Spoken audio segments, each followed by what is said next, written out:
Very good morning and welcome to SRM Institutes for Medical Science Vadapalani வழங்கும் hello doctor. இன்றைய நிகழ்ச்சியில் கலந்துக்கிட்டு உங்கள் சந்தேகங்களுக்கு பதிலளிக்க வந்திருக்காரு சர்ஜிக்கல் கேஸ்ட்ரோஎன்ட்ராலஜிஸ்ட் டாக்டர் ராதாகிருஷ்ணன் அவர்கள். வணக்கம் டாக்டர். வணக்கம். Welcome to the show doctor.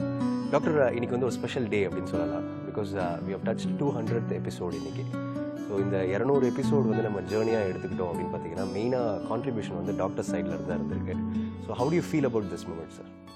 It's a great moment, and I think Vendor TV is doing a great job by bringing doctors, ரொம்ப senior doctors. Actually, எனக்கு feedback எப்படி தெரியும்னா, whenever I see some people, the higher people in the society, அவங்க what is this SIMS hospital, something very new, everybody is talking about it அப்படின்னு. Actually இந்த SIMS hospital பற்றி நிறைய பரவே இருக்குது. இன்னொரு விதத்தில் பார்த்தீங்கன்னா, இந்த பேஷண்ட்ஸ் நிறைய பேர் வந்து உங்களை வேந்தர் டிவியில் பார்த்துருக்கேன், அதனால தான் வந்திருக்கேன்னு சொல்லிட்டு. So it's definitely is good good reach. அது எல்லாமே the quality of the programme, the graphics, the modality, the way questions, the way question answers done is a very high quality program. Congratulations. Thank you doctor. Thanks a lot and we congratulate you. ஏன்னா உங்களுடைய ஜென்யூனிசம் and நீங்கள் வந்து ஜென்ரலாக கொடுக்குற consultation வந்து மக்களுக்கு reach ஆகிறதுனால தான் இந்த ஷோவோட சக்ஸஸோட சீக்ரெட்னே சொல்லலாம். So anyway doctor, will get in to the show now. Doctor, இந்த கேஸ்ட்ரோஎன்ட்ராலஜி அப்படின்றது வந்து பார்த்தீங்கன்னா என்னென்ன பிரிவுகள், என்னென்ன உறுப்புகளை வந்து அது குறிக்குது டாக்டர்? ஆக்சுவலி இந்த கேஸ்ட்ரோஎன்ட்ராலஜி என்ற ஒரு பிரிவு வந்து ஒரு இந்தியாவிலே ஒரு 30 வருஷமாக தான் உண்டாயிருக்கு. அது நல்லா டெவலப் ஆகிருக்கு. அதுவும் இந்த பிரிவு வந்து சவுத் இந்தியாவிலே நல்லா அழகாக டெவலப் ஆகிருக்கு. இது வந்து வாயிலேருந்து ஆசன வாய் வரலும் இருக்கிற டைஜஸ்டிவ் சிஸ்டம். ஒரு சில குறிப்பிட்ட உறுப்புகள் என்னென்னா உணவு குழாய், இரைப்பை, சிறுகுடல், பெருங்குடல், அது சப்போர்ட்டிவாக கல்லீரல், பித்தப்பை, கணையம், இதெல்லாம் வந்து ஒன்றா சேர்ந்து ஒரு டைஜஸ்டிவ் சிஸ்டம்னு ஒன்று உண்டாகுது. அதோட ஃபங்க்ஷன் என்னென்னா, நம்ம சாப்பிட்ற சாப்பாடு வந்து நல்லபடியாக டைஜஸ்ட் ஆகி மிக்ஸ் ஆகி அதுக்கு தகுந்த கெமிக்கல்ஸ் எல்லாம் ஆட் ஆகி அதுக்குலேருந்து என்ன அளவுக்கு பெனிஃபிட் வருமோ அதெல்லாம் உடம்புல எடுத்துக்கிட்டு வேஸ்ட்டை வெளியே அனுப்புறது தான் அந்த டைஜஸ்ட் சிஸ்டமோட ஃபங்க்ஷன். இந்த டைஜஸ்ட் சிஸ்டம் வந்து நார்மல் ஃபங்க்ஷன் பண்ணால் நம்மளுக்கு அது ஒன்று இருக்கிறதுன்னு தெரியாது. பட் ஏதாவது கொஞ்சம் வித்தியாசம் வந்தால் கூட, ஏதாவது முழுங்கிறதுல கஷ்டமாக இருக்குது, இல்லை வயிறு வீக்கமாக இருக்குது, லூஸ் மோஷனாக இருக்குது, மோஷன் அடைச்சிட்டு இருக்குது, கிளியராக வரமாட்டேங்குது, மோஷனில் பிளட் போகுது, இல்லை வயிற்று வலி இருக்குது அப்படின்னு ஒரு சிம்டம் வந்தபோது தான் நம்மளுக்கு தெரியும் இந்த மாதிரி ஒரு சிஸ்டம் இருக்குது அப்படின்னு சொல்லிட்டு. நம்ம எல்லாம் வந்து ஹார்ட்டு பற்றியோ இல்லை பிரெயின் பற்றியோ ரொம்ப கேர் எடுப்போம், டயபெட்டிஸ் பற்றி, பிளட் ப்ரெஷர் பற்றி. பட் டைஜஸ்ட் சிஸ்டம்ன்றது ரொம்ப பெரிய சிஸ்டம். இப்போது டைஜஸ்ட் சிஸ்டம் எடுத்திங்கன்னா உடம்புல மேலேருந்து கீழே வரலாம் இருக்குது. இப்போ ஹார்ட்னா ஒரு பக்கம்தான், அது மாதிரி லங்ஸ் ஒரு இடத்துல தான் இருக்குது, பிரெயின் ஒரு இடத்துல தான் இருக்குது. பட் டைஜஸ்ட் சிஸ்டம் வாயிலேருந்து செஸ்ட்லேருந்து போய் கீழே ரொம்ப கீழே வரலையும் வரக்கூடிய ஒரு சிஸ்டம். அது அதில் பல ஆர்கன்ஸ் இருக்குது. அதில் நிறைய ப்ராப்ளம்ஸ் வரும். ரொம்ப சில ப்ராப்ளம் ரொம்ப சாதாரணமாக டெய்லி வரக்கூடியது, ஒரு சில ப்ராப்ளம்ஸ் வந்து ரேராக வருது. பட் சிலது சிம்பிள் ப்ராப்ளம்ஸாக இருக்கும், சிலது வந்து கொஞ்சம் காம்ப்ளிகேட் ப்ராப்ளம்ஸாக இருக்கும். ஓகே டாக்டர், இந்த ப்ராப்ளம்ஸ் பற்றி ஃபர்தராக நம்ம பேசுறதுக்கு முன்னாடி நிகழ்ச்சியின் முதல் காலம் இருக்காங்க, பார்த்துடலாம். ஹலோ டாக்டர், வணக்கம். வணக்கம். எனக்கு வந்து 40 ஆகுது. சொல்லுங்கள் சார். நான் 8 இயர்ஸ் பேக் வந்து அந்த வெளியில் சாப்பிட்றதுனால வந்து லூஸ் மோஷன் அடிக்கடி இப்போ 4-5 தடவை போயிட்டு இருந்தது. இப்போ வந்து ஆன்டிபயோட்டிக் சிப்ரோஃப்ளாக்சின் இண்டஸ்ட்ரியல் ஃபிசிஷியன் கொடுத்தாரு. அது அப்போ அந்நேரம் ஸ்டாப் ஆகும், திரும்பியும் வரும். கேஸ்ட்ரோஎன்ட்ராலஜிஸ்ட்டை போகும்போது அவர் எண்டோஸ்கோபிக் நேரம் அது நார்மலாக இருந்தது. அவர் இரிட்டபிள் பவுல் சிண்ட்ரோம் அப்படின்னு சொல்லியிருந்தாரு. அதுக்குரிய மாத்திரை வந்து சிபிக்ஸ் இல்லை ப்ரீபயோட்டிக் ப்ரோபயோட்டிக் இருந்தாரு. சரி, இதுக்கு வந்து என்ன சொல்யூஷன், பெர்மனன்ட் சொல்யூஷன் இருக்கா இல்லை இது வந்து அப்படியே இது ஃபர்ஸ்ட் கொஸ்டின். ரெண்டாவது வந்து அப்டாமல் ஸ்கேன் பண்ணும்போது கிரேட் 1 ஃபேட்டி லிவர் இருந்தது, அதுக்கு என்ன ட்ரீட்மெண்ட்? இப்போ இதில் நீங்கள் சொன்னதில் 2 பிரச்சனைகள். ஒன்று வந்து லூஸ் மோஷன்ஸ், 2 வந்து ஃபேட்டி லிவர். லூஸ் மோஷன்ஸ்னு எடுத்துக்கிட்டிங்கன்னா, அதாவது பல காரணங்கள் இருக்கும். பட் பல வருஷமாக இல்லை பல மாதமாக தொடர்ந்து லூஸ் மோஷன் இருந்ததுன்னா அது என்னன்றது இந்த கொலனோஸ்கோபி, இந்த ஸ்டூல் டெஸ்ட் அது சேர்ந்து கண்டுபிடிக்கிறது. இப்போ அதெல்லாம் டெஸ்ட்டுகள் செய்து ஒன்றும் பிரச்சனை இல்லைன்னா இரிட்டபிள் பவுல் சிண்ட்ரோம்னு இருக்கிறதுக்கு வாய்ப்பு அதிகம்.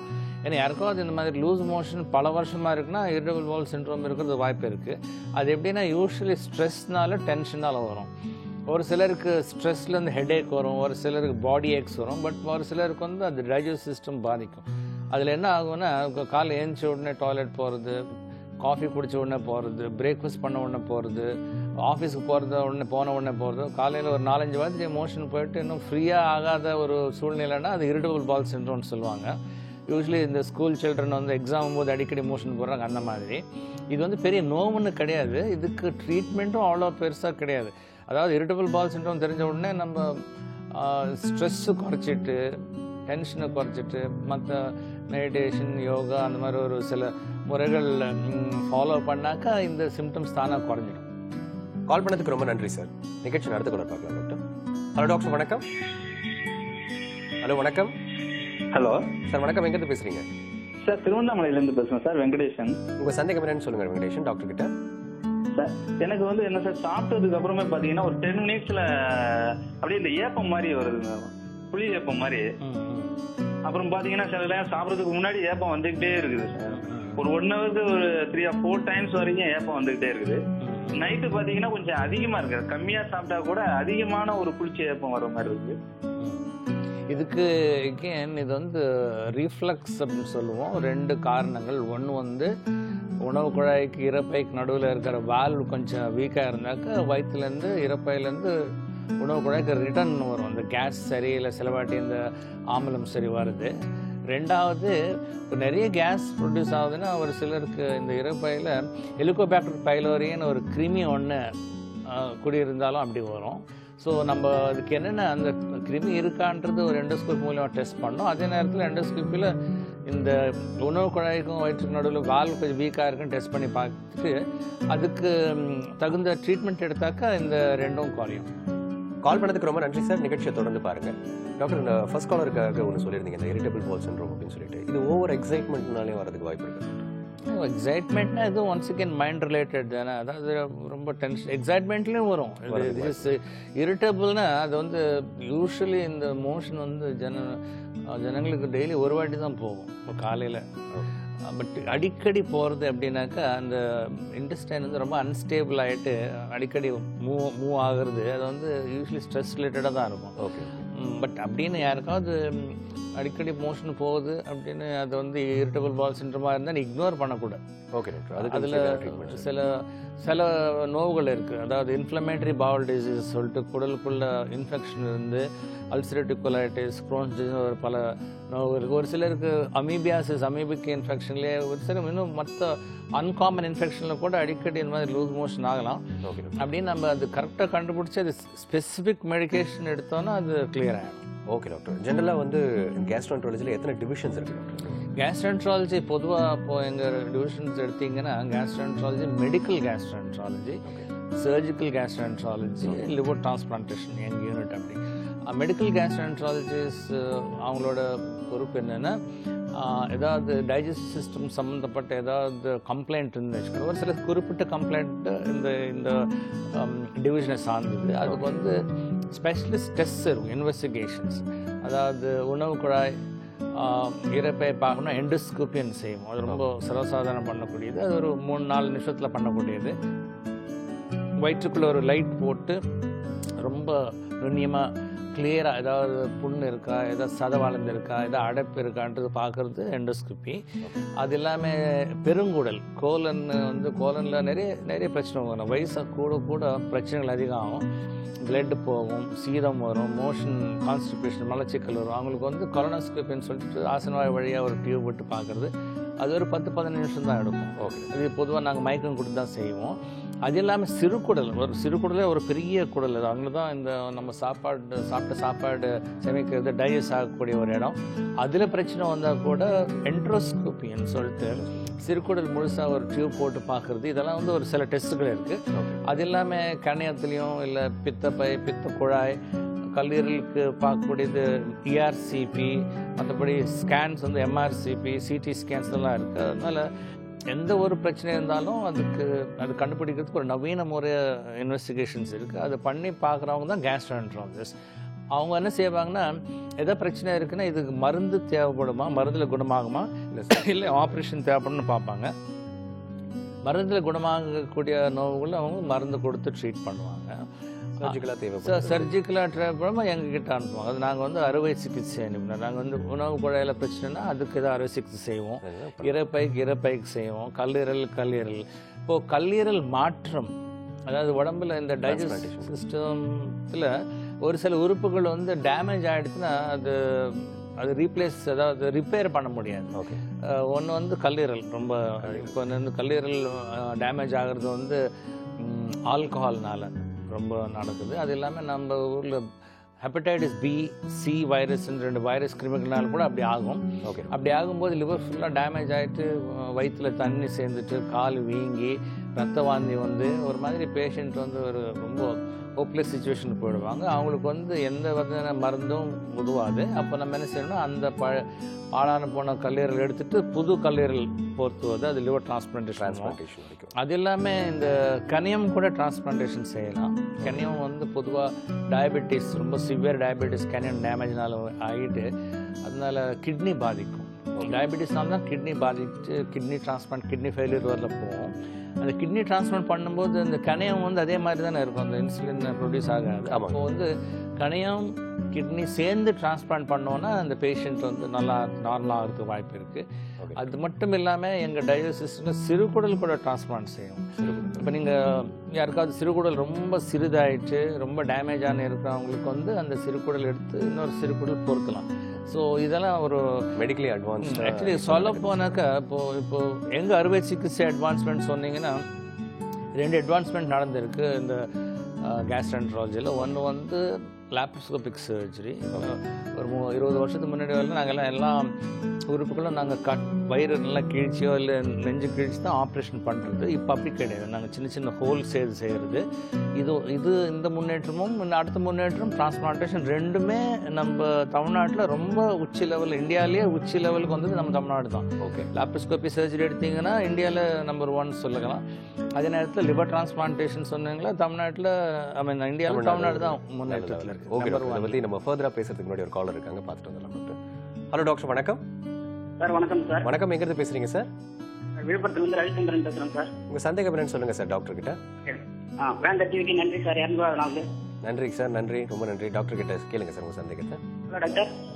சொல்லுங்கள் சார், எனக்கு அப்பண்டிக்ஸ் ஆப்ரேஷன் பண்ணாங்க, சரியாயிடுச்சு. இப்போ அது திரும்ப வருமா? சிக்கன் அந்த மாதிரி சாப்பாடுலாம் சாப்பிடலாமா? இது அப்பெண்டிக்ஸ் திருப்பி வராது. ஒன்று, அப்பெண்டிக்ஸ் எடுத்துட்டாக்க அப்பெண்டிசைட்டிஸ்ன்று வராது. ஆனால் ஒரு சிலருக்கு அப்பெண்டிக்ஸ் ஆப்ரேஷன் பண்ண பிறகு அதே இடத்துல வலி வரலாம். அது வந்து நிறைய பேஷண்ட்ஸ் நினைக்கிறது ஏன்னா அப்பெண்டிக்ஸ் எடுக்கலையே என்னவோ திருப்பி அந்த இடத்துல வலி வந்திருக்குன்னு சொல்லிட்டு. இந்த வலி வந்தால் பொதுவாக என்ன ஆகுன்னா, அந்த அப்பெண்டிக்ஸ் ஆப்ரேஷன் செய்த பிறகு அந்த இடத்துல குடல் வந்து வயிற்று அப்டாமினல் வாலை ஒட்டிக்கும்.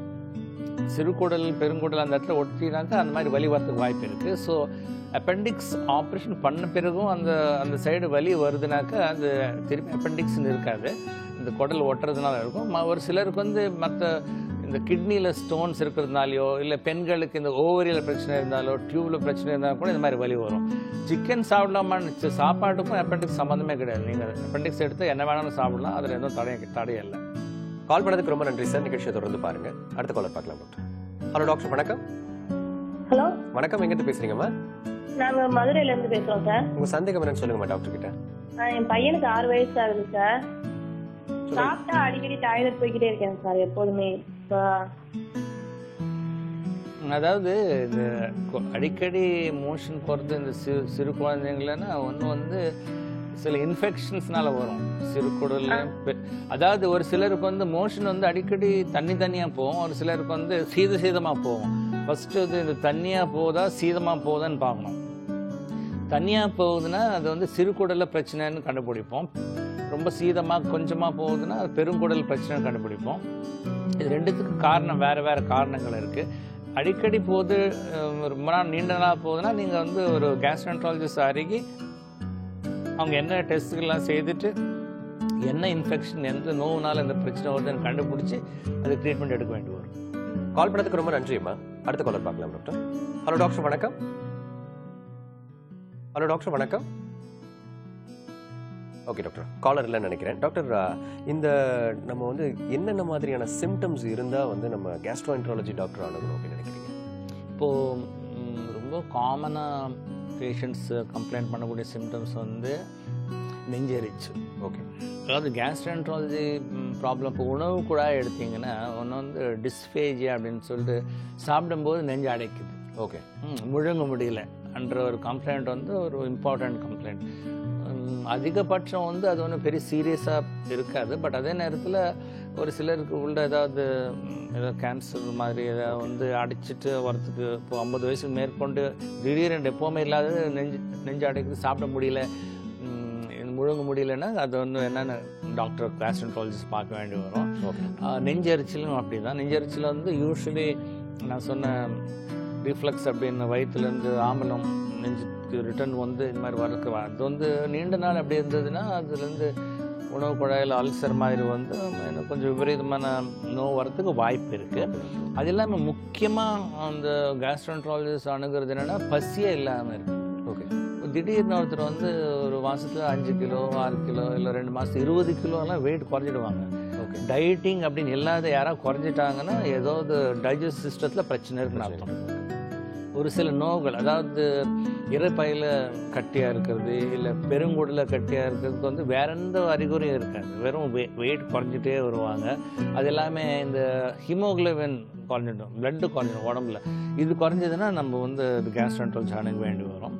அது இல்லாமல் கொஞ்சம் சாப்பிட்டாலே அதிகமாக சாப்பிட்ட ஒரு ஃபீலிங் இருக்குது, வயிறு ஊது வருது, இல்லைன்னா நம்ம வாந்தி, அடிக்கடி வாந்தி வருது, ஒரு சில வாட்டி நம்ம விரல் விட்டு வாந்தி எடுக்க வேண்டியதாக இருக்குது, இல்லை வாந்தியில் ரத்தம் எரிக்காவது யாருக்காவது வாந்தியில் ஒரு வாட்டியாவது பிளட்டு வந்தது, ரத்தம் கொஞ்சம் கூட வந்ததுன்னா கண்டிப்பாக கேஸ்ட்ரோன்ட்ராலஜிஸ்ட் பார்க்கணும். இதில் வந்து இறப்பையிலையோ இல்லை டியூடனம் சிறுகுடல் ஆரம்பத்துலேயோ ஏதோ சின்ன புண்ணு இருந்து இப்படி வரலாம். பட் அதே நேரத்தில் ஏதோ கொஞ்சம் சீரியஸான நோவு கூட இருக்கிறதுக்கு வாய்ப்பு இருக்குது. ஏன்னா இந்த மாதிரி நோய்கள் ரொம்ப சீக்கிரமாக கண்டுபிடிச்சாக்க அந்த க்யூர் பண்ணலாம். ஓகே, அதே ரொம்ப நாள் டிலே பண்ணி ஜென்ரல் டாக்டர்ஸை பார்த்து டயக்னோஸ் பண்ண மருந்துகள் சாப்பிட்டு இல்லை வேறு ஆல்டர்னேட்டிவ் மெடிசன் சாப்பிட்டுட்டே இருந்து இம்ப்ரூவ்மெண்ட் இல்லாத நேரத்தில் வரும்போது என்ன ஆகும்னா இந்த டிசீஸ் கொஞ்சம் அட்வான்ஸ் ஆகிடுச்சுன்னா நான் எங்களாலையும் ஒன்றும் பண்ண முடியாத ஒரு சூழ்நிலை வரும். ஸோ வாந்தி வருது, அதுக்கப்புறம் வந்து லூஸ் மோஷன் ஆகுறது.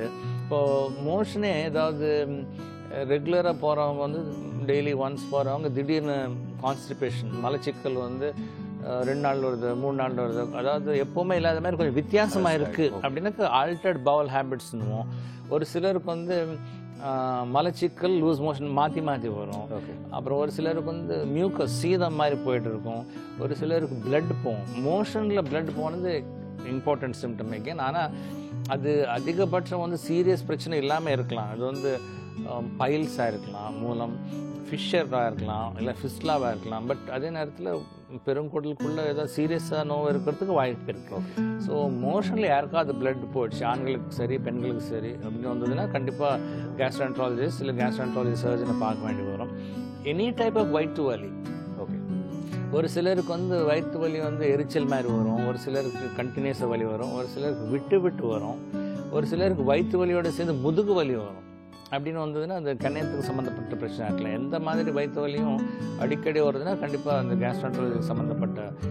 ஒரு சிலருக்கு வந்து கருப்பாக மோஷன் போகும். ஓகே, அது பிளாக் மோஷன் நாங்கள் மெலினானுவோம். அது வந்து என்னென்னா அது பிளட்டை வந்து சிறுகுடலில் ப்ளீடிங் ஆனாக்க அந்த மோஷன் இந்த பிளாக்காக வரத்துக்கு வாய்ப்பு இருக்குது. ஸோ இதெல்லாம் வந்து ஒரு கேஸ்ட்ரோன்ட்ராலஜி சம்மந்தப்பட்ட சில அறிகுறிகள். இது மாதிரி தான் இருந்ததுன்னா நீங்கள் கண்டிப்பாக ஜென்ரல் டாக்டர் இல்லாமல் ஸ்பெஷலிஸ்ட் டாக்டர் பார்த்தா நல்லது. ஓகே டாக்டர், ஜென்ரலாகவே வந்து நம்ம டெய்லி நம்மளோட காமனாக தோன்றது வந்து வயிற்று வலி, ஒரு வயிற்று எரிச்சல் இந்த மாதிரி இருக்கிறது. அதுவும் இல்லாமல் இந்த மோஷனில் கூட ஹேபிட்ஸ் வந்து மாறிக்கிட்டே இருக்குது. ஸோ இந்த மாதிரி இருந்தால் கண்டிப்பாக கேஸ்ட்ரோன்ட்ராலஜியை பார்க்கணும்.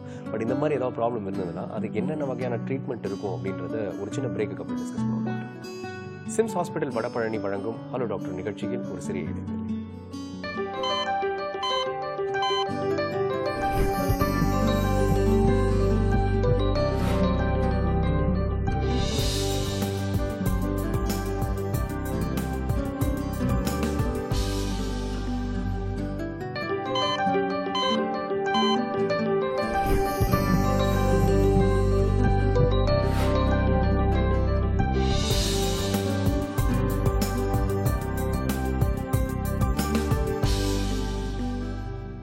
Welcome back to SIMS hospital Vadapalani வழங்கும் ஹலோ டாக்டர்.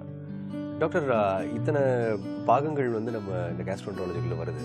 ஸோ இதுக்கான என்னென்ன பிரச்சனைகள் வரும் அப்படின்றதையும் நம்ம வந்து நம்ம ஷோவில் சொல்லிட்டோம். ஸோ இப்போ இதுக்கு என்னென்ன ட்ரீட்மெண்ட் இருக்குது டாக்டர்? இதுக்கு டயக்னோஸும் நீங்கள் சொல்லியிருந்தீங்க. அந்த நீங்கள் சொன்ன டயக்னோஸ் தவிர்த்து வேறு எதுவும் இருக்குங்களா, இன்னும் அட்வான்ஸ்டாக ஏதாவது கண்டுபிடிப்புக்கு? அதாவது நான் ஒரு உறுப்பாக எடுத்து சொல்கிறேன் நான், அப்போ தான் கொஞ்சம் கிளியராக இருக்கும். Okay doctor.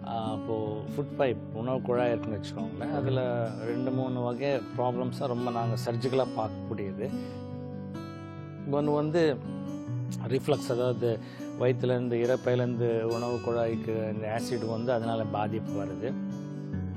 ரெண்டாவது, ஒரு சிலருக்கு வந்து அந்த இறப்பைக்கும் குடலுக்கு சிறுகுடல் இறப்பைக்கும் உணவு குழாய்க்கு நடுவில் வால்வு வந்து ஓப்பன் ஆகாது. ஓகே. அது நேச்சுரலாக ஓப்பன் ஆகாமல் என்ன ஆகும்னா அப்போ சாப்பாடு இறங்காது, அங்கே நின்றுட்டு வாந்தி வருது, கொஞ்சம் தண்ணி குடித்தாலும் வாந்தி வருது. அது வந்து எக்கலேஷியா கார்டியான்னு ஒரு மெடிக்கல் கண்டிஷன், சர்ஜிக்கல் கண்டிஷன். அது நாங்கள் அது வந்து நாங்கள் என்ன செய்வோம்னா, ஒரு சிலருக்கு எண்டோஸ்கோப், அதாவது ஒரு குழாய் விட்டு உணவு குழாய்க்குள்ள அது இந்த ஃபுட் பைப்புக்குள்ளே அந்த பெலூன் வச்சு அதை விரிவாக்குறது ஒரு ட்ரீட்மெண்ட்டு. ஒரு சிலருக்கு அதனால ஒன்றும் பயன் இல்லாத போது நாங்கள் லாப்ரோஸ்கோபி மூலியமாக அந்த வால்வை கொஞ்சம் பெருசாகிட்டு இது பண்ணுவோம். அது வந்து லாப்ரோஸ்கோபிக் சர்ஜரி, அது வந்து ஹெல்லர்ஸ் கார்டியோமயோடமி அப்படின்னுவோம். அது இல்லாமல் இந்த இப்போது உணவு குழாய்க்குள்ளே மற்ற பிரச்சனைன்னா, இப்போது ஸ்கூல்ஸ் எக்ஸாம்ஸ் முடிஞ்ச உடனே எஸ்பெஷலி கேர்ள்ஸ் வந்து ஆசிட் குடிச்சிடுவாங்க. ஆசிட் குடித்து தற்கொலை முயற்சி பண்ணும்போது அது ஆசிட் பொதுவாக வந்து it not lead to death. பொதுவாக வந்து என்ன செய்யணும்னா, அதில் பேர்ன்ஸ் ஆகிட்டு உணவு குழாய் ஃபுல்லாக சுருங்கி ஒரு சாலிட் ஆகிட்டு உள்ள ஒரு பேசேஜ் இல்லாத மாதிரி ஆகிடும். அப்போ வந்து அங்கே தண்ணி கூட குடிக்க முடியாத ஒரு சூழ்நிலை. அவங்களுக்கு என்ன செய்வோம்னா, அந்த ஃபஸ்ட்டு வந்து ஒரு எண்டோஸ்கோப் மூலிமா அதை டைலேட் பண்ண முயற்சிப்போம். பட் நிறைய பேருக்கு அது முடியாது. போது என்ன, நாங்கள் அந்த உணவு குழாய் இடத்துல அந்த இறப்பையை ஒரு ஆர்டிஃபிஷியல் உணவு குழாயை மாற்றுவோம், பொருத்துவோம். ஒரு சிலருக்கு இறப்பை கூட டேமேஜ் ஆகிருக்குன்னா பெருங்குடல் எடுத்து மாற்றுவோம். ஓகே.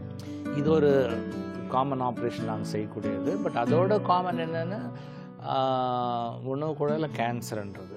இது ரொம்ப காமன், எஸ்பெஷலி 50-60 இயர்ஸ் பேஷண்ட்ஸ், அதுவும் ஸ்மோக்கர்ஸ், க்ரானிக் ஸ்மோக்கர்ஸ், ஆல்கஹாலிக்ஸ்க்கு இந்த மாதிரி கேன்சர் வரும். அதுக்கு என்ன செய்வோம்னா, அந்த ஃபஸ்ட்டு கீமோதெரப்பி, ரேடியோதெரப்பி எனக்கு கொடுத்துட்டு அந்த கேன்சர் சார்ந்த அந்த உணவு குழாய் எடுத்துடுவோம். ஓகே. எடுத்துட்டு திருப்பி ஸ்டமக்கு பொருத்துவோம்.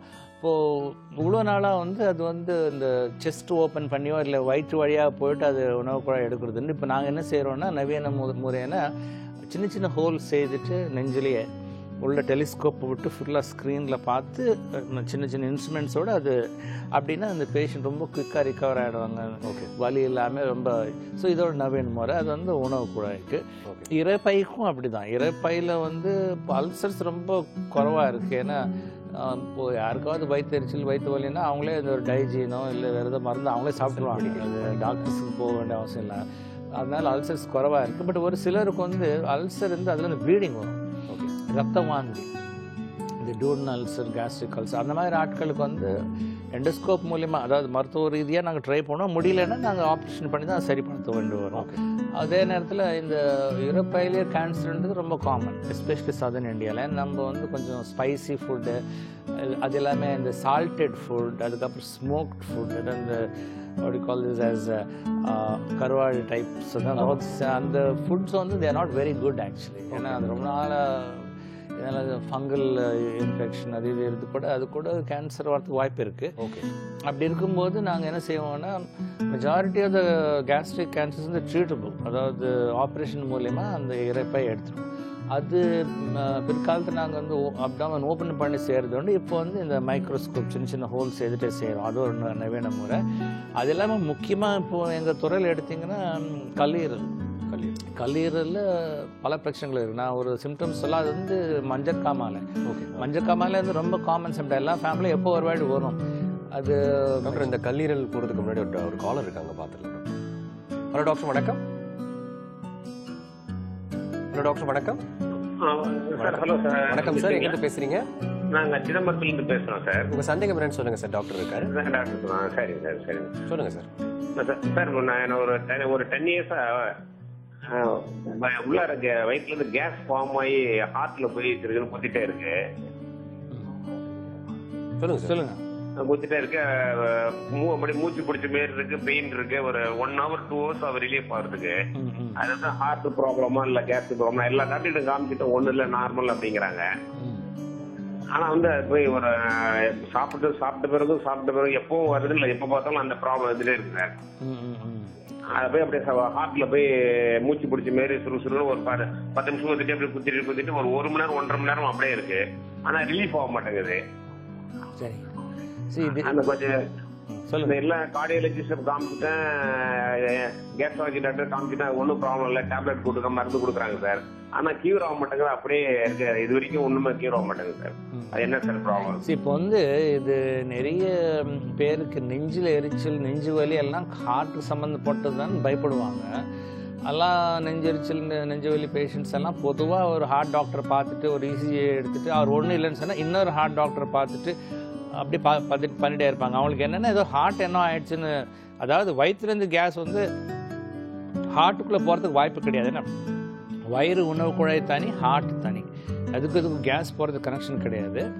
பட் அதே நேரத்தில் இப்போது நீங்களுக்கு யாருக்காவது இந்த ஹார்ட் நெஞ்சு வலியோ நெஞ்செரிச்சலோ பல வருஷமாக இருக்குன்னா அது ஹார்ட்டுக்கு சம்மந்தப்பட்ட நோவாக இருக்கிறதுக்கு வாய்ப்பு குறைவு.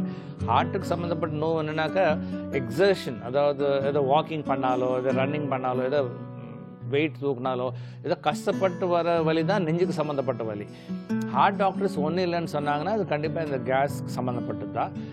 ஏன் சரியாகலைன்னா ஒரு சில வழிமுறைகள் இருக்குது. அதாவது டிசிப்ளின், சாப்பாடுலேயோ இந்த தூக்கத்துலேயோ இந்த டென்ஷன்லேயோ மொத்தத்தில் ஒரு டிசிப்ளின் ஃபாலோ பண்ணி கரெக்டான ஃபுட்டு சாப்பிட்டு இருந்தாக்கா இது குறையும். பட் அது எல்லாமே வெறுமனே மருந்து சாப்பிட்டா மருந்து சாப்பிடும்போது இம்ப்ரூவ் ஆகும், நின்றுட்டா திருப்பி பிரச்சனை வந்துடும். ஸோ யாருக்காவது பல வருஷமாக இருந்ததுன்னா அது பயப்படக்கூடிய விஷயம் கிடையாது. அது இல்லாமல் என்ன, ஒரு சிலருக்கு வந்து இந்த அசிடிட்டினால் என்ன ஆகும்னா உணவு குழாயோட மூவ்மெண்ட், அதாவது உணவு குழாய் எப்போவுமே கண்டினியூஸாக இப்படி மூவ் ஆகிட்டே இருக்கும். அதாவது ஸ்மூத்தாக ஹார்ட் பீட் மாதிரி. அது கொஞ்சம் இர்ரெகுலர் ஆகிடுச்சுன்னா கூட அது அப்படியே பிடிச்ச மாதிரி ஒரு ஃபுட் பைப் வந்து அப்படியே ஸ்பாசத்தில் போயிட்டு இந்த மாதிரி வலி வரதுக்கு வாய்ப்பு இருக்குது. ஸோ கேஸ்ட்ரான்ட்ராலஜிஸ்ட் கூட ஒன்றும் இல்லைன்னு சொன்னாங்கன்னா ஃபஸ்ட்டு வந்து எனக்கு ஹார்ட்டில் ஒன்றும் இல்லைன்னு நீங்கள் ஒரு சாட்டிஸ்ஃபை ஆகணும். அதே நேரத்தில் ஒரு சில டயத்தில் சாப்பிட்றது, சாப்பிட்ட உடனே தூங்காமல் இருக்கிறது, இந்த நிறைய ஸ்பைசி ஆயிலி ஃபுட்ஸ் தவிர்க்கிறது, நல்லா தூங்குறது, இதெல்லாம் பண்ணிங்கன்னா ஓரளவுக்கு குறையும். அதே நேரத்தில் அது கண்டினியூ மெடிசன் சாப்பிட்டா கூட குறையும். ஸோ இது வந்து ஒரு பயப்படக்கூடிய சிம்டம் மாதிரி தெரியல உங்களுக்கு. கால் பண்ணதுக்கு ரொம்ப நன்றி சார். நிகழ்ச்சி தொடர்ந்து பாருங்க. அடுத்த காலர் கிட்ட பேசலாம் டாக்டர். ஹலோ டாக்டர், வணக்கம். ஹலோ வணக்கம்மா, எங்கேருந்து பேசுறீங்க? குட் மார்னிங்க. நாங்கள் குண்டுப்பள்ளியிலேருந்து பேசுகிறோம். உங்கள் டவுட் என்னன்னு சொல்லுங்க டாக்டர் கிட்ட. Doctor good morning sir. Good morning, சொல்லுங்கள் சார். இப்போ எனக்கு வந்து செஸ்ட் அப்படியே அக்கல் கீழெல்லாம் எரிச்சலா இருக்கு, நெஞ்சு எரிச்சலா இருக்கு. எதனாலங்க சார்? இது வந்து 2 months இருக்கு. கேஸ்ட்ரிக் எல்லாம் டேப்லெட்ஸ் எல்லாம் கொடுத்தாங்க. ஆனா போட்டுக்கிறப்ப கொஞ்சம் கியூர் ஆகுது. அதுக்கப்புறம் டேப்லெட்ஸ் 1 month போட்டுட்டு இருந்தேன். இப்போ நெக்ஸ்ட் திரும்ப வந்து பெயினா இருக்கு. எரிச்சல் தாங்க சார், செஸ்ட் எல்லாம் எரிச்சலா இருக்கு, அந்த நெஞ்சு எரிச்சலா இருக்கு. சின்னதா காரம் சாப்பிட்டா கூட, லைட்டு காரம் சாப்பிட்டா கூட ஒத்துக்க மாட்டேங்குது சார். இது நான் ஏற்கனவே அந்த காலர் சொன்ன மாதிரி இது எசிடிட்டி, அதாவது ரீஃப்ளக்ஸ்னால இது மாதிரி வரக்கூடிய இது பிரச்சனை. இது நீங்கள் வந்து உங்கள் லைஃப் ஸ்டைலை கொஞ்சம் மாற்றிக்கணும். அதாவது ரெகுலராக பிரேக்ஃபாஸ்ட், லஞ்ச், டின்னர் ரெகுலர் டயத்தில் சாப்பிட்றது, அதுவும் இல்லாமல் கொஞ்சம் பிளாண்டாக, கொஞ்சம் ஆயில் ஸ்பைஸ் குறைவாக சாப்பிட்றது, கொஞ்சம் கொஞ்சமாக சாப்பிடுங்க, அடிக்கடி சாப்பிடுங்க. அதாவது வயிற்று வந்து ரொம்ப நேரம் எம்டியாக வைக்காமல் கொஞ்சம் கொஞ்சமாக சாப்பிட்றது. அது இல்லாமல் நீங்கள் வந்து முக்கியமாக இந்த ஏஜ் குரூப்பில் வந்து ஸ்ட்ரெஸ்னால், ஒர்க் ஸ்ட்ரெஸ், இல்லை எக்ஸாம் ஸ்ட்ரெஸ், ஸ்கூல் ஸ்ட்ரெஸ், அதாவது கொஞ்சம் ரிலாக்ஸ் பண்ண கற்றுக்கணும், ஹாப்பியாக இருக்க கற்றுக்கணும். கொஞ்சம் ஹாப்பியாக இருந்து ரிலாக்ஸாக இருக்கிறவங்களுக்கு இந்த பிரச்சனை குறைவாக இருக்கும். அதே நேரத்தில் இப்போது கேஸ்ட்ரான்ட்ராலஜிஸ்ட் பார்த்துட்டு எண்டோஸ்கோபி, அல்ட்ராசவுண்ட் ஸ்கேனில் ஒன்றும் பிரச்சனை இல்லைன்னா மெடிசின்ஸில் ஒரு நாள் கண்ட்ரோல் ஆகும். அதே நேரத்தில் மெடிசின்ஸ் வந்து நீண்ட நாள் சாப்பிட்டா பிரச்சனை கிடையாது, மெதுவாக குறைச்சிட்டே வரணும். நீங்கள் ஒரு கோர்ஸ் கொடுப்பாங்க டாக்டர்ஸ், ஒரு 3 வாரம் 3 வாரம் சாப்பிட்டுட்டு நிறுத்திட்டோன்னா திருப்பி அந்த மாதிரி பிரச்சனை வரும். அதனால் என்ன செய்யணும்னா 3 வாரம் சாப்பிட்டு முடிச்சு திருப்பி டாக்டரை பார்த்துட்டு மெதுவாக குறைச்சி க்யூர் பண்ண மாதிரி பார்த்துக்கணும். கால் பண்ணதுக்கு ரொம்ப நன்றிம்மா. அடுத்த காலர் பார்க்கலாம் டாக்டர். ஹலோ டாக்டர், வணக்கம். ஹலோ டாக்டர், வணக்கம். ஹலோ வணக்கம் சார், எங்கேருந்து பேசுறீங்க சார்? சார் வணக்கம் சார், திருப்பூர் டிஸ்ட்ரிக்ட்லேருந்து பேசுகிறேங்க. உங்கள் சந்தேகம் என்னன்னு சொல்லுங்க சார் டாக்டர் கிட்ட. சார் நான் வந்து ஏஜ் 44ங்க. சொல்லுங்க சார். சார் உங்கள் டிவி வால்யூமை கம்மி பண்ணிடுங்க சார். வெறும் டாக்டர் கிட்ட உங்கள் சந்தேகம் மட்டும் சொல்லுங்க சார். நான் ஏஜ் வந்து 44ங்க. சொல்லுங்கள். டயபெட்டிக் பேஷண்ட்டுங்க. சரி. சார் இப்போ எனக்கு என்ன ப்ராப்ளம் கேட்டீங்கன்னா காரம் வந்து சாப்பிட்டா கொஞ்சம் கூட தேர மாட்டேங்குது சார். அப்புறமேட்டு பாத்தீங்கன்னா இப்போ அடிக்கடி வந்து மோசம் போகுதுங்க. அதுக்கு என்ன பண்ணலாம் சார்? எந்த டாக்டர் வந்து பார்க்கலாம் சார்? அது நீங்கள் கேஸ்ட்ரோன்ட்ராலஜிஸ்ட் தான் பார்க்கணும். காரம் ஒன்றும் சேர்த்துக்க முடியலன்னா உங்களுக்கு இந்த அசிடிட்டி சம்மந்தப்பட்ட பிரச்சனை இருக்குது ஒன்று. ரெண்டாவது, அடிக்கடி மோஷன் போகுதுன்னா ஒரு சிலருக்கு வந்து அஃப்கோர்ஸ் இந்த குடல் இன்ஃபெக்ஷன் தவிர்த்து டயபெட்டிஸ் கொஞ்சம் அன்கண்ட்ரோல்டாக இருந்தால் கூட அப்படி ஆகும். ஒரு சிலருக்கு டயபெட்டிஸ் வந்து கரெக்டாக கண்ட்ரோல் பண்ணிக்கலன்னா ஒன்று வந்து கான்ஸ்டிபேஷன், அதாவது மலச்சிக்கல் ஏற்பனா, இல்லைன்னா லூஸ் மோஷன். ஆட்டோனாமிக் நியூரோபதின்னு ஒன்று இருக்கும். அது என்னன்னா டயபெட்டிஸுக்கு நரம்பு பாதித்து அடிக்கடி லூஸ் மோஷன் போகிறதுக்கு வாய்ப்பு இருக்குது. ஸோ நீங்கள் ஒரு கேஸ்ட்ரோன்ட்ராலஜிஸ்ட் பார்த்துட்டு அதே நேரத்தில் உங்களுக்கு டயபெட்டிஸ் கண்ட்ரோல் கரெக்டாக இருக்கா இல்லையான்னு அது கண்ட்ரோல் பண்ணாக்கா இந்த 2 சிம்டம்ஸ் கூட குறையிறதுக்கு வாய்ப்பு இருக்குது. கால் பண்ணதுக்கு ரொம்ப நன்றி சார். நெக்ஸ்ட் காலர் பார்க்கலாம் டாக்டர். ஹலோ டாக்டர், வணக்கம்.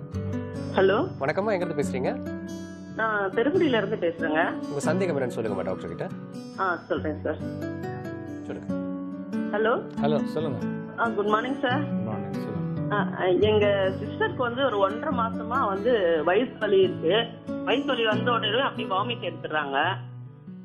இதுக்கு எல்லா டெஸ்டும் நாங்க எடுத்து பார்த்ததுல வந்து எந்த ப்ராப்ளமும் இல்லை அப்படின்னு சொல்லியிருக்காங்க. சரி.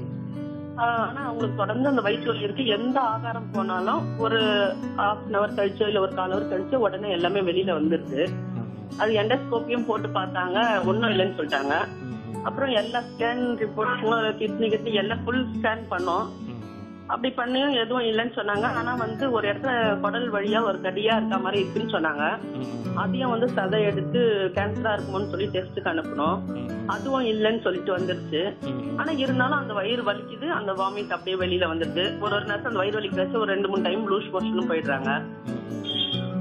எல்லா டேப்லெட்லாம் கொடுத்து ஒண்ணுமே அவங்களுக்கு செட் ஆக மாட்டேங்குது. அதுதான் என்னன்னு சொல்லி கேட்கலான்னு ஃபோன் பண்ணேன் சார்.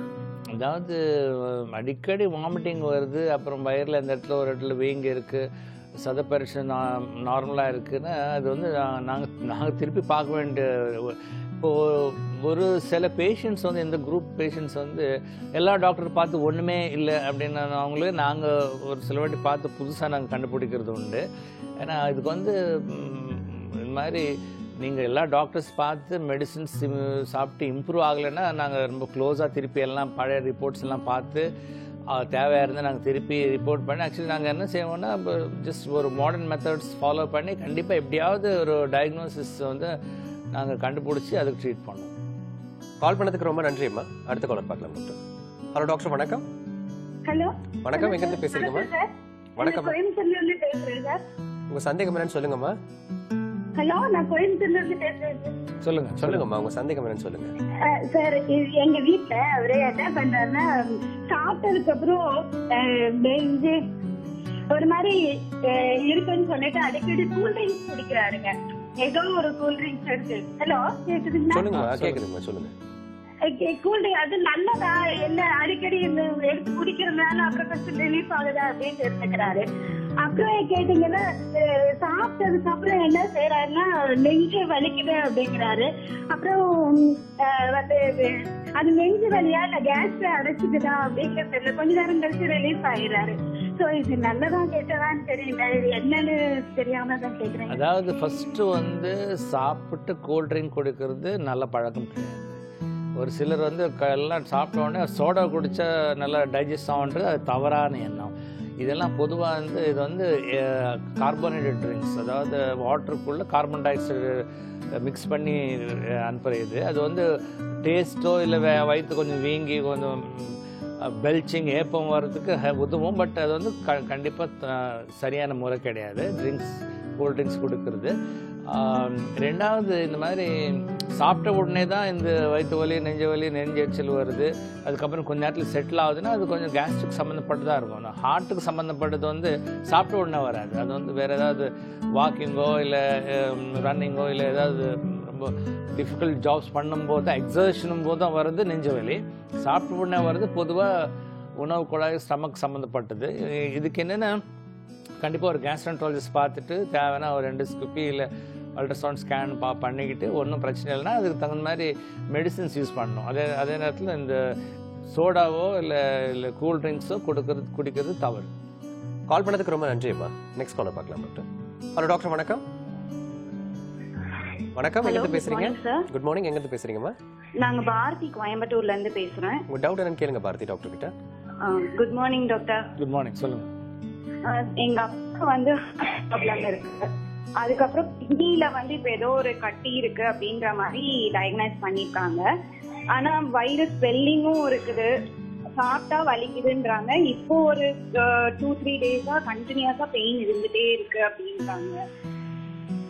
எந்த இடத்துல வலிங்க? வயிற்றுல? கிட்னில வந்து கட்டி இருக்குன்னு சொன்னாங்க சார். நாங்க அல்ட்ராசவுண்ட் அப்டமன் ஃபுல்லா எடுத்து பார்த்துட்டோம், எந்த ப்ராப்ளமும் இல்ல அப்படின்னு சொல்லி சொன்னாங்க. ஆனா நர்வ்ஸ்ல வந்து ஏதோ வீக்கம் சுருங்கி இருக்கு அப்படின்ற மாதிரி சொல்லியிருக்காங்க. இப்போ நீங்கள் அதாவது கிட்னியில் கட்டி இருக்குன்றீங்க, அப்புறம் அல்ட்ராசவுண்ட் நார்மலாக இருக்குன்றீங்க. பட் அது இன்னும் கொஞ்சம் பொருந்தலை. பட் கிட்னியில் கட்டி அப்படி இருந்ததுன்னா அது என்ன மாதிரி கட்டின்றது தெரியணும். அதாவது சீரியஸான கட்டியா இல்லை வெறும் சிஸ்ட்ன்னு சொல்லிட்டு ஒரு சிலருக்கு நீர் கட்டி இருக்கும். நீர் கட்டி வந்து ரொம்ப சர்வசாதாரணமாக இருக்கக்கூடியது. நீர் கட்டிக்கெல்லாம் ஒன்றும் செய்ய வேண்டாம். வேறு ஏதாவது கட்டி இருந்ததுன்னா ஒரு யூரினில் பிளட் போகிறது, இல்லை வெயிட் குறையிறது, வயிற்று வலி வர்றது வாய்ப்பு இருக்குது. அதுக்கு ஏதோ கண்டிப்பாக ட்ரீட்மெண்ட் எடுக்கணும். மற்ற சிம்டம்ஸ் வந்து ரொம்ப அதாவது நரம்பு சுருங்கி இருக்குது அப்படின்னா என்ன, ஆக்சுவலி எங்களுக்கு அது இமேஜின் பண்ணுறது ரொம்ப கஷ்டம். அதுக்கு நாங்கள் பார்த்து தான் எதாவது செய்ய முடியும். இல்லைன்னா ஒரு கேஸ்ட்ரோஎன்ட்ராலஜிஸ்ட் பார்த்துட்டு இது கேஸ்ட்ரோஎன்ட்ராலஜி சம்மந்தப்பட்ட நோவான்றது அவங்க கண்டுபிடிச்சி ட்ரீட் பண்ணணும். கால் பண்ணதுக்கு ரொம்ப நன்றிம்மா. டாக்டர், ஒரு ரீசன்ட் ஸ்டாட்டிஸ்டிக்ஸ் இன்டர்நெட்டில் பார்க்கும்போது 12 to 20% ஆஃப் பேச்சுலர்ஸ் வந்து மார்னிங் பிரேக்ஃபாஸ்ட்டை ஸ்கிப் பண்ணிடுறாங்க அப்படின்னு வந்து படிச்சிருந்தோம். ஸோ உண்மையாகவே வந்து ஒரு மீலை வந்து ஸ்கிப் பண்ணுறதுக்கு நம்மளுக்கு உரிமை இருக்கா? அப்படின்னு அந்த மாதிரி பண்ணால் நம்மளுக்கு என்னென்ன ரியாக்ஷன் பண்ணணும், கண்டிப்பாக ஃபுட் ஹேபிட் எப்படி இருக்குன்றத ஒரு சின்ன பிரேக்குக்கு அப்புறம் பார்த்துக்கலாம் டாக்டர். சிம்ஸ் ஹாஸ்பிட்டல் வடபழனி வழங்கும் ஹலோ டாக்டர் நிகழ்ச்சியில் ஒரு சிறிய இடைவேளை.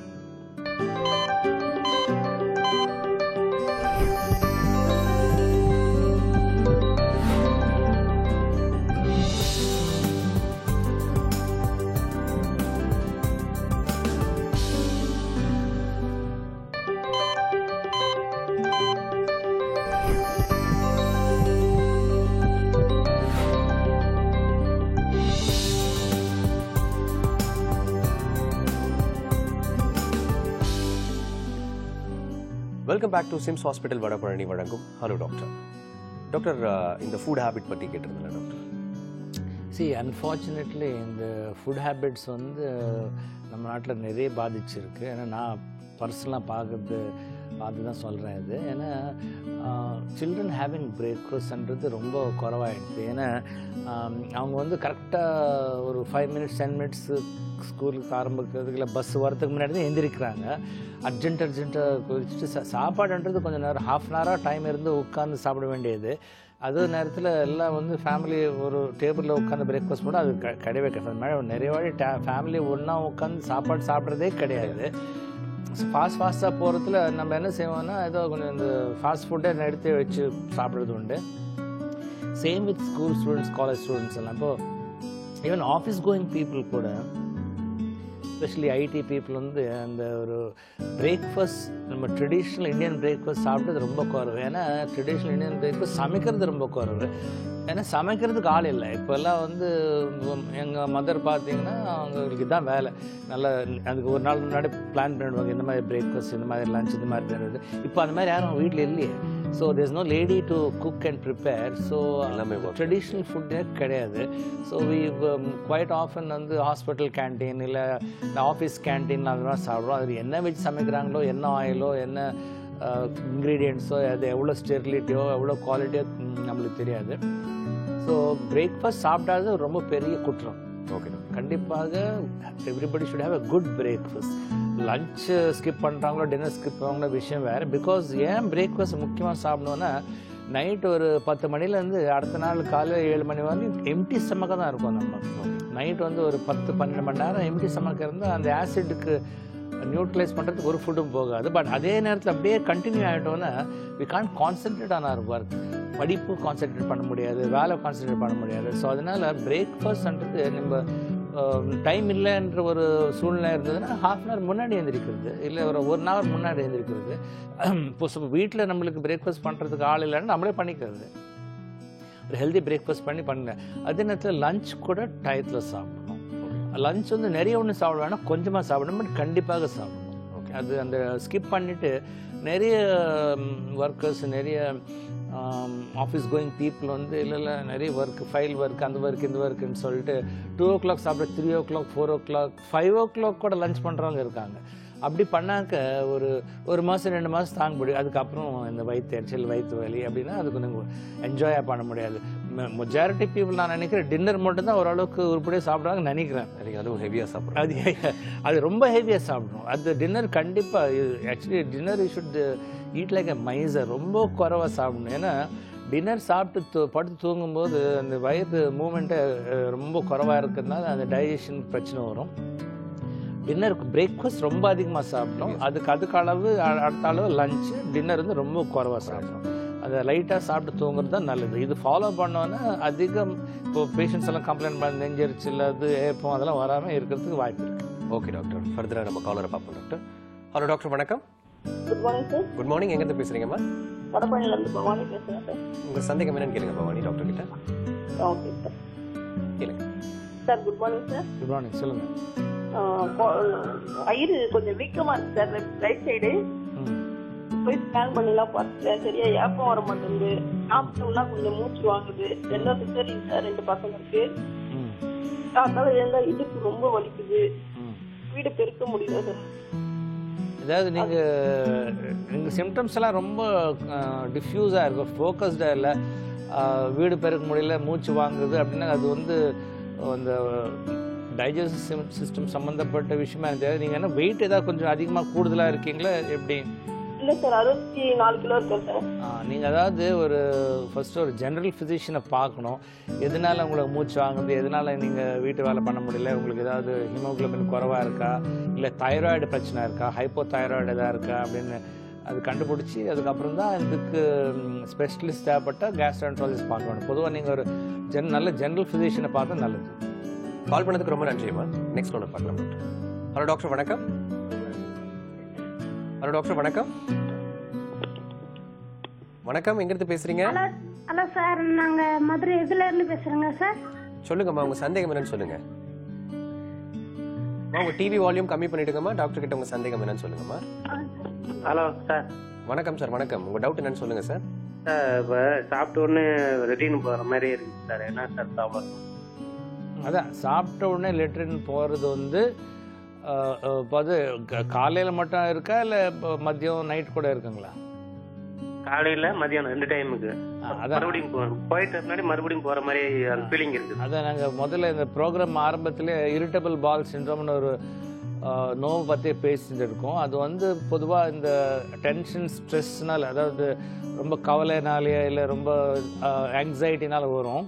பட் நீங்கள் வந்து மோஷன் போகும்போது எரிச்சலாக இருக்குது, இல்லை மோஷன் ஸ்மெல்லியாக இருக்குது, இல்லை சீதமாக இருக்கான்னு பார்க்கணும். நீங்கள் கேஸ்ட்ரோஎன்ட்ராலஜிஸ்ட் பார்க்கணும் கண்டிப்பாக. இந்த கேஸ்ட்ரோஎன்ட்ராலஜி ஸ்பெஷலிஸ்ட் பார்த்துட்டு குடலில் எதாவது இன்ஃபெக்ஷன் இருக்கா இல்லையான்னு அவங்க கண்டுபிடிப்பாங்க. அப்படி எதுவும் இல்லைன்னா இந்த இரிட்டபிள் பால் சிண்ட்ரோம்னு ஒரு டயக்னோஸ் பண்ணி அதுக்கு தகுந்த என்னென்ன நீங்கள் ப்ரிகாஷன்ஸ் எடுத்துக்கணுமோ, என்ன மருந்து சாப்பிடணும் சொல்லுவாங்க. அதில் குணமாகும். கால் பண்ணதுக்கு ரொம்ப நன்றி சார். அடுத்த காலர் பார்க்கலாம் டாக்டர். ஹலோ டாக்டர், வணக்கம். ஹலோ வணக்கம், எங்கிருந்து பேசுறீங்கம்மா? நான் நாசிக் மகாராஷ்டிராலேருந்து பேசுறேங்க. உங்க டவுட் என்னன்னு கேளுங்கம்மா டாக்டர் கிட்ட. நான் ராதிகா ஸ்ரீகிருஷ்ணான் பேசுறேன். சொல்லுங்க. இங்க என்னன்னா எல்லா டெஸ்ட்டும் எடுத்து தைரோ எல்லாமே எடுத்து டயபெட்டிக்ஸ் இது சுகர் டெஸ்ட் எல்லாம் எடுத்து எல்லாமே நார்மல் பார்டர் லைன் அப்படின்னு சொல்லி எல்லாம் ஆனதுக்கு அப்புறமும் உட்கார்ற இடத்துல என்னமோ ரைட் சைட்ல ஒரு கான்ஸ்டன்ட் பெயின் இருந்துட்டே இருக்கு, நேக்கிங். அது எதனாலன்னு சொல்ல முடியுமா? அதாவது நீங்களுக்கு எல்லா ரிப்போர்ட் நார்மலாக இருக்குன்னா அது ரொம்ப சந்தோஷப்படக்கூடிய விஷயம், உங்களுக்கு சீரியஸ் நோவில்லைன்னு. பட் மோஷன் கிட்ட பிரச்சனை இருக்குன்னா ஒரு சில விஷயங்கள் இருக்குது. ஒன்று வந்து ஒரு ரைட் சைடை வலி இருக்குன்னா ஒரு சிலருக்கு ஃபிஸ்டுலா அப்படின்னு ஒரு சின்ன கட்டி மாதிரி அதில் தண்ணி வடிகிற மாதிரி இருக்கலாம். ஒரு சிலருக்கு இந்த ஆப்சஸ் அப்படின்னு சொல்லிட்டு சீழ் கட்டி இருக்கலாம், அதாவது அந்த ஆசனவாய் அக்கம் பக்கத்தில். ஒரு சிலருக்கு வந்து ஃபிஷர், அதாவது அந்த ஆசனவாயில் விரிசல் ஏற்பட்டு கூட வலி வரலாம். அது நீங்கள் வந்து ஒரு ஜென்ரல் சர்ஜனை பார்க்கணும். பார்த்தாக்கா அவங்க அந்த ஏரியா டெஸ்ட் பண்ணி பார்த்துட்டு அது வந்து இன்ஃபெக்ஷனாலியா இல்லை வேறு ஏதாவது இந்த ஒரு சின்ன இந்த ஃபிஷர்னாலியா இல்லை வேறு ஏதாவது பைல்ஸ்னாலியா அப்படி இருக்கான்றது அவங்க கண்டுபிடிச்சி சொல்லுவாங்க. கால் பண்ணதுக்கு ரொம்ப நன்றிம்மா. டாக்டர் இந்த டிரான்ஸ்பிளான்டேஷன் பற்றி ஆரம்பத்திலே நீங்கள் சொல்லியிருந்தீங்க டாக்டர். ஸோ இதில் எது ரொம்ப காம்ப்ளிகேட்டடான ஒரு டிரான்ஸ்பிளான்டேஷன் சொல்லாங்க நம்ம இந்த டைஜஸ்டிவ் சிஸ்டம்? காம்ப்ளிகேட்டட்னா அது அஃப்கோர்ஸ் லிவர் டிரான்ஸ்பிளான்டேஷன் தான். ஆனால் பேங்க்ரியாஸ் ஸ்மால் பால் டிரான்ஸ்பிளான்ட்லாம் ரொம்ப ரேராக தான் நடக்குது, ரொம்ப அதிகமாக நடக்கிறது கிடையாது. ஆனால் லிவர் டிரான்ஸ்பிளான்டேஷன் நிறைய நடக்குது, எஸ்பெஷலி நம்ம தமிழ்நாட்டில் வந்து கடாவர் டொனேஷன், அதாவது ரோடு ஆக்சிடென்ட் விக்டிம்ஸ் வந்து லிவர் டொனேட் பண்ணுறது இந்தியாவிலே இது நம்பர் 1 ஸ்டேட் இது. ஓகே, ஒன்று நம்ம இந்தியாவில் ரோடு ஆக்சிடென்ட்ஸு தமிழ்நாடு தான் நம்பர் 1 ஆக்சுவலி. அதனால நிறைய ஆர்கன்ஸ் அது கிடைக்குது. அது காம்ப்ளிகேட்டட்னா ஒன்று வந்து அந்த ஆப்ரேஷனே ரொம்ப அவ்வளோ சிம்பிள் ஆப்ரேஷன் கிடையாது, ரொம்ப எக்ஸ்பர்ட்ஸோட சேர்ந்த ஒரு விஷயம். அது இல்லாமல் இந்த லிவர் டிசீஸ், அதாவது லிவர் ஃபெயிலியர் பேஷண்ட்ஸ் வந்து ரொம்ப சிக்காக இருப்பாங்க. சிக்குன்னா அவங்களுக்கு உடம்புல ப்ரோட்டீன் இல்லாததுனால எல்லாம் வாட்டர் லாக் ஆகிடும், பிளட் கிளாட்டிங் இல்லாததுனால ப்ளீடிங் அதிகமாகும். அது இல்லாமல் போர்ட்டல் ஹைப்பர்டென்ஷன் சொல்லிட்டு உணவு குழாயில் இந்த ரத்த குழாய் வெடித்து வாமிட்டிங் இருக்கிறது. அது எல்லாமே என்கெஃப்லோபதின்னு சொல்லிட்டு அவங்க உடம்புல ப்ரோட்டீன் வந்து லிவரில் தான் டைஜஸ்ட் ஆகும். அது லிவர் டேமேஜ்னால என்னன்னா அந்த மைண்ட் சேஞ்ச் ஆகிடும், அவங்க என்ன பேசுகிறாங்க என்ன செய்கிறாங்கன்னு கூட தெரியாது. ஸோ லிவர் பாதிப்புன்னு வந்ததுன்னா பேஷண்ட் பல விதமாக பாதிக்கப்படுவாங்க. அந்த மாதிரி சிக் பேஷண்ட்டில் நம்ம எதுவும் ஆப்ரேஷன் செய்யணும் ரொம்ப ரிஸ்க் அது. பட் அதே நேரத்தில் அந்த பேஷண்ட் லிவர், அந்த அவங்க பழுதான லிவர் எடுத்துகிட்டு புது லிவர் போடுறதுன்றது ஒரு ரொம்ப காம்ப்ளிகேட்டட் அஃபேர். அதுக்கு நிறைய ஒரு டீம் ஆஃப் ஸ்பெஷலிஸ்ட்டை ஒர்க் பண்ணுவாங்க. பட் அதே நேரத்தில் நம்ம நாட்டில் இல்லை தமிழ்நாட்டில் பார்த்தீங்கன்னா our success rate 95 to 99% success rate இதுக்கே இந்த ஆப்ரேஷன். அது ரொம்ப பாராட்டத்தக்க விஷயம் அது. ஓகே டாக்டர், நிகழ்ச்சி நடத்த கொள்ள இருக்காங்க, பார்த்துக்கலாம். ஹலோ டாக்டர், வணக்கம். சார் உங்கள் சந்தேகம் என்னன்னு சொல்லுங்கள் சார். சார் எனக்கு அல்சர் ஒரு 4 வருஷமா அல்சர் சொல்லி சொல்றாங்க சார். சொல்லுங்க. நான் போய் டாக்டர்லையும் காமிச்சேன், அப்போ டிபி எடுத்துருந்தேன், கொஞ்சம் ஆச்சு. எனக்கு வந்து மூச்சு விட முடியல, கேஸ் அதிகமாக ஃபார்ம் ஆகுது. எல்லாம் எடுத்து செக் பண்ணோம், ஹார்மோன் சொல்லி சொல்றாங்க சார். இப்போ ஒரு 5 மாசமா என்ன பண்ணுதுன்னா அடிக்கடி லிங்க் பண்ணி வந்துருக்கு சார். கேஸ் வந்து அடிக்கடி ஏப்பம் வருது அதிகமா, எது சாப்பிட்டாலும். ஒரு 4 வருஷமா ட்ரிங்க்ஸ் எல்லாம் சாப்பிட்டுருக்கேன் சார். இப்போ வந்து ஸ்மோக்கிங் விட்டுட்டேன். ட்ரிங்க்ஸ் மட்டும் வீக்லி 1 டைம் யூஸ் பண்ணிட்டு இருக்கேன் சார். எனக்கு வந்து எலக்ட்ரி எடுத்துருப்ப எந்த ப்ராப்ளம் நார்மலா இருக்குன்னு சொல்றாங்க. ஆனால் நெஞ்சு வந்து அடிக்கடி வருது சார், ஏன் வருதுன்னு தெரியல. இப்போ இது நீங்கள் சொல்கிற சிம்டம்ஸ் பார்த்தாக்க இந்த கேஸ்ட்ரிக்னால் தான் நெஞ்சு வலி வர மாதிரி தெரியுது. இப்போ உங்கள் ஹார்ட் ஸ்பெஷலிஸ்ட் பார்த்து ஹார்ட்டில் ஒன்றும் பிரச்சனை இல்லைன்னா இந்த கேஸ்ட்ரிக் சம்மந்தப்பட்டது தான். பிரச்சனை என்னென்னா நிறைய இந்த உங்கள் சிம்டம்ஸ் இருக்கிற பேஷண்ட் வந்து ஒரு வாரம் 10 நாள் டேப்லெட் சாப்பிட்டுட்டு நல்லா ஆகிடுச்சுன்னு நிறுத்திடுவாங்க. அங்கே தான் திருப்பியே எல்லாம் பிரச்சனை வந்து. இது வந்து பொதுவாக க்யூரபிள் டிசீஸ்னு கிடையாது, இதெல்லாம் கண்ட்ரோலபிள் டிசீஸ் தான். இந்த சிம்டம்ஸ் நெஞ்செரிச்சல், வயிற்றெரிச்சல், வயிற்று வலி இதெல்லாம் வந்து ஓரளவுக்கு கண்ட்ரோல் தான் பண்ண முடியும், தவிர கம்ப்ளீட்டாக க்யூர் பண்ணுறதுன்றது அது உங்கள் மெடிசின் மட்டும் இல்லை, மற்ற சில வழிமுறைகள்னால தான் இருக்குது. அதனால் நீங்கள் என்ன செய்யணும்னா, சப்போஸ் ஒரு டேப்லெட் சாப்பிட்டு குணமாகலைன்னா 2-3 வெரைட்டி டேப்லெட் சாப்பிட வேண்டி வரும். அதுலேயும் குணமாகலைன்னா ஒரு வயிற்றில் இன்ஃபெக்ஷன் எதாவது இருக்கான்னு அது ஆன்டிபயோட்டிக் கொடுத்து பார்க்க வேண்டியிருக்கும். அதே நேரத்தில் ஓரளவு கண்ட்ரோல் ஆகிடுச்சு மெதுவாக அந்த மெடிசின்ஸ் குறைச்சிட்டே வந்தால் தான் அப்போ உங்களுக்கு ஒரு பேஸ்லைன் ஏதோ ஒரு டேப்லெட்டாவது டெய்லி சாப்பிட்ற மாதிரி வரும். அந்த மாதிரி கண்டினியூ பண்ண நல்லது. ஒரு வாரம் இல்லை 10 நாள் மெடிசன் சாப்பிட்டு நிறுத்திட்டு திருப்பி பிரச்சனை வந்ததுன்னு கம்ப்ளைண்ட் பண்ணக்கூடாது. கால் பண்ணதுக்கு ரொம்ப நன்றி சார். அடுத்த காலர் பார்க்கலாம் டாக்டர். ஹலோ டாக்டர், வணக்கம். வணக்கம் சார். வணக்கம், பேசுங்க சார் டாக்டர் கிட்ட. சொல்லுங்க. என்ன சார், பசி எடுக்க முடியுங்க, வயிறு பொறுத்து 2 நாளைக்கு பசிச்சேன், மறுபடியும் 2 நாளைக்கு பசி எடுக்க பண்ணியிருக்கேன். அது என்ன சார் காரணங்க? அதாவது இது இன்னொரு விஷயம் என்னன்னா, இந்த வயிற்றுல இந்த வயிற்றெரிச்சல், இந்த வயிற்று வலி, எசிடிட்டி, கேஸ்ட்ரிக், இதனால் பசி கூட எல்லாமே இருக்கலாம். இது கூட ஒரு இம்பார்ட்டன்ட் சிம்டம். பசி இல்லாமல் இருந்ததுன்னா இப்போ நீங்கள் என்ன சொல்கிறீங்கன்னா 2 நாள் இருக்குது 2 நாள் இல்லை அப்படின்னு. தொடர்ந்து இல்லைன்னா அது கொஞ்சம் சீரியஸான ஒரு விஷயம். அது வயிற்றில் ஏதாவது சீரியஸ் பிரச்சனை இருக்கலாம். கொஞ்ச நாள் இருந்து கொஞ்ச நாள் இல்லாமல் இருந்ததுன்னா நீங்கள் இந்த கேஸ்ட்ரிக்னால தான் இருக்கும். நீங்கள் இதுக்கு வந்து கண்டிப்பாக ஒரு கேஸ்ட்ரான்டாலஜி டாக்டர் பார்க்கணும். பார்த்துட்டு அவங்க வந்து வயிற்றில் ஏதாவது பிரச்சனை இருக்கான்னு டெஸ்ட் பண்ணி பார்ப்பாங்க. அப்படி ஏதோ சீரியஸாக பிரச்சனை இல்லைன்னா அவங்க மருந்து கொடுப்பாங்க. மருந்தில் இந்த பசி இல்லாமல் இருக்கிறது கொஞ்சம் கண்ட்ரோல் ஆகும். கால் பண்ணதுக்கு ரொம்ப நன்றி சார். நெக்ஸ்ட் காலர் பார்க்கலாம் டாக்டர். ஹலோ டாக்டர், வணக்கம். ஹலோ வணக்கம் சார். வணக்கம், எங்கிருந்து நான் பேசுறீங்க? மதுரையிலேருந்து பேசுகிறேன், சூர்யா. சொல்லுங்க சூர்யா, உங்க சந்தேகம் என்னன்ட்டு. சார், எனக்கு ஒரு 4-5 இயர்ஸ் முன்னாடி வந்து அப்ரண்டிஸ் குடல் வாழ்வு பிரச்சனை இருந்தது. பயங்கர பெயினாக இருந்தது. அல்சர்னு சொல்லிட்டு ட்ரீட்மெண்ட் எடுத்துகிட்டே இருந்தோம். அப்புறம் ஸ்கேன் பண்ணி பார்த்தப்போ வந்து இந்த மாதிரி குடல் வாழ்வு இருக்குது, சர்ஜரி பண்ணணும் அப்படின்னு சொல்லியிருந்தாங்க. அப்புறம் எல்லா டெஸ்ட் எல்லாம் பண்ணிட்டு ஃபைனலாக வந்து சர்ஜரி பண்ண போனப்போ வந்து இல்லை, இப்போதைக்கு சர்ஜரி தேவையில்லை அப்படின்னு சொல்லிட்டாங்க. ஆனால் இப்போ என்ன ஆகுதுன்னா, ஒரு 6 மந்த்ஸுக்கு ஒரு தடவை 7 மந்த்ஸ்க்கு ஒரு தடவை பயங்கரமான பெயின் இருக்குது. அப்புறம் டெம்பரரியா மெடிசன் சாப்பிட்டோன்னே அது அப்படியே கியூர் ஆயிடுது. எரிச்சல், பயங்கரமான பெயின், வயிறு எப்பவுமே ஒரு உப்புன மாதிரி உள்ள அப்படியே ஃபுல்லா கேஸ் ஃபுல்லா ஃபார்ம் ஆயிருக்கிற மாதிரி ஒரு ஃபீல் இருக்குது. இப்ப சமீபமா என்ன ஆகுதுன்னா வந்து மோஷன் போறப்போ வந்து ஆசனவாயில வந்து பயங்கரமான எரிச்சல் இதெல்லாம் இருக்கு. ஸோ நீங்கள் சொல்கிற சிம்டம்ஸ் பார்த்தாக்கா அது அப்பெண்டிக்ஸ் சம்மந்தப்பட்ட சிம்டம்ஸ் மாதிரி தெரியல. ஸோ உங்களுக்கு இந்த அப்பெண்டிக்ஸ் ஆப்ரேஷன் பண்ணால் இதெல்லாம் குணமாகும் நினைக்கிறது தவறு. அப்பெண்டிக்ஸ் ஆப்ரேஷன் தேவைப்படாதுன்னு நினைக்கிறேன். உங்களுக்கு வந்து ஒன்றும் கேஸ்ட்ரிக் பிரச்சனை இருக்குது, வயிறு ஊதுறது, வயிற்று எரிச்சல், வயிற்று வலி, அதே நேரத்தில் மோஷன் போனால் எரிச்சலாக இருக்கிறது. இதுக்கெல்லாம் வந்து இதெல்லாம் டயட்டுக்கு சம்மந்தப்பட்ட இது. நீங்கள் வந்து இந்த ஆயில், இந்த காரம் சேர்த்துக்கிறது ரொம்ப குறைச்சிடணும். இந்த மாதிரி ரொம்ப கொஞ்சம் பிளாண்ட் ஃபுட்டாக இருந்தால் இப்படி வராது.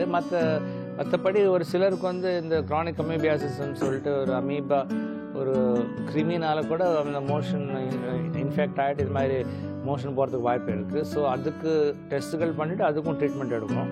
இது மெடிக்கல் ட்ரீட்மெண்ட்லேயே அவங்க பிரச்சனை குணமாகும்னு நினைக்கிறேன். அதுக்கு வந்து அப்பெண்டிக்ஸ் ஆப்ரேஷன் தேவைப்படாது. கால் பண்ணதுக்கு ரொம்ப நன்றி சார். டாக்டர், இப்போ யூஸ்வலாகவே வந்து கேஸ் அப்படின்றது வந்து ஒரு டிஃபிஷியன்ஸாக கருதப்படுதா, இல்லை அது ஒரு ப்ராப்பர் டிசீஸ் அப்படின்ற மாதிரி தான்? இது டிசீஸ்ன்னு சொல்ல முடியாது. இது வந்து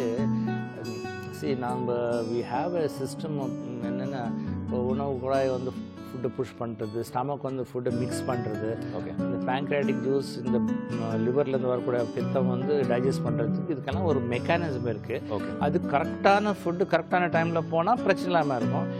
கரெக்டான ஃபுட் இல்லாமல் கரெக்டான டைம் இல்லாமல் இருந்ததுன்னா இதெல்லாம் பிரச்சனை வரும்.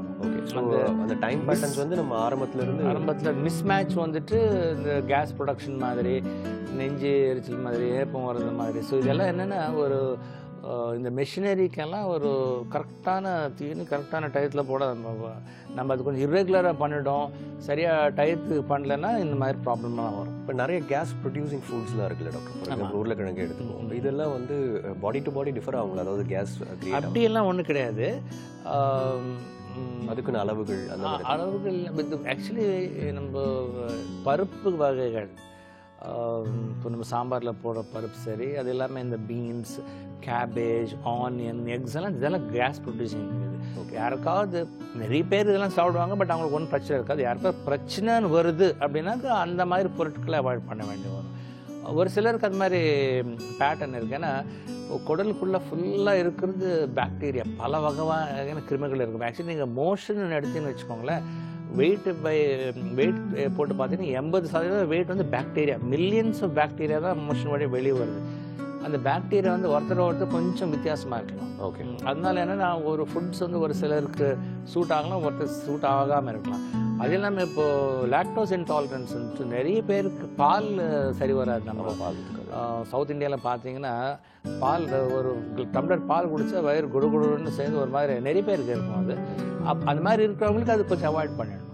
ஸோ நம்ம சிஸ்டத்துக்கு என்னென்ன ஃபுட்ஸ் சூட் ஆகலைன்னு கண்டுபிடிச்சி அவாய்ட் பண்ணுறது நல்லது. Okay doctor, anyway once again நான் வந்து உங்களை தேங்க் பண்ணிக்கிறேன். இந்த 200th எபிசோட் வரைக்கும் டாக்டர்ஸ்னால தான் இது வந்து பாசிபிளாக இருக்குது. இந்த ஷோட ரீச்சுக்கு வந்து மெயினாக உங்களுக்கு தான் தேங்க் பண்ணுவேன் டாக்டர். இன்னைக்கு வந்து காலர்ஸ் கிறிஸ்டில் வந்து ஸ்டடியாக கன்சல்ட் பண்ணதுக்கு ரொம்ப நன்றி டாக்டர். தேங்க்ஸ். தேங்க்யூ. இன்றைய ஹலோ டாக்டர் நிகழ்ச்சி உங்களுக்கு ரொம்பவே யூஸ்ஃபுல்லாக இருக்கும் நம்புறோம். மீண்டும் அடுத்த ஹலோ டாக்டர் நிகழ்ச்சியில் சந்திப்போம். அதுவரை stay healthy and stay happy.